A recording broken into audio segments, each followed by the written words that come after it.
Siswa SMA berinisial NA diduga menjadi korban ruda paksa oleh ayah tirinya. Korban dan juga orang tuanya pun melaporkan kejadian tersebut ke Mapores Goa pada Rabu 24 Desember 2025 malam.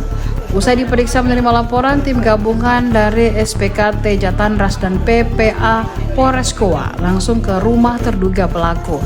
Rumah pelaku di sebuah lorong di Kecamatan Somba Opu, Kabupaten Goa, dikepung polisi berbaju preman. Dua polisi juga terlihat menyamar menggunakan jaket ojek online. Penangkapan pelaku ini berlangsung hingga Kamis 25 Desember 2025 dini hari.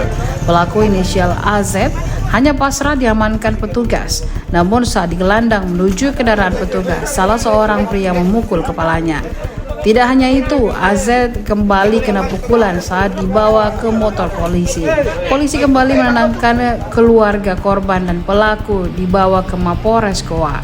Kanit Pamapta Polres Goa, Ibda Ahmad Hari, pelaku ditangkap tidak lama setelah laporan korban diterima. Ia menambahkan korban diduga tengah hamil 5 bulan akibat perbuatan pelaku. Baik, malam ini kami telah menerima laporan bahwa telah terjadi tindak asusila dan pelakunya telah diamankan. Kalau korban ini dan pelaku apa ya? Pelaku dengan korban ini bapak tiri dengan anak tiri. Kondisi korban saat ini Pak, saat lapor.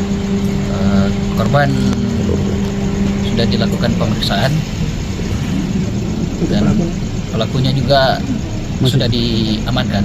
Korban sendiri apakah hamil atau bagaimana? Korban hamil 5 bulan. Kalau umur korban sendiri Pak? Umurnya sekitar 18 tahun.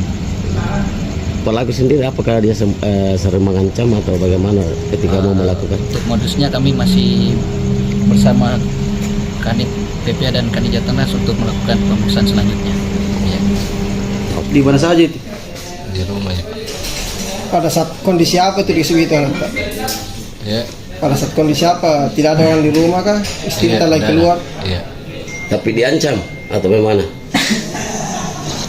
Biasa saya ancam.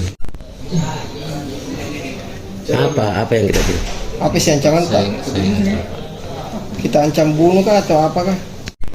Download Tribun X sekarang, menghadirkan lokal menjadi Indonesia.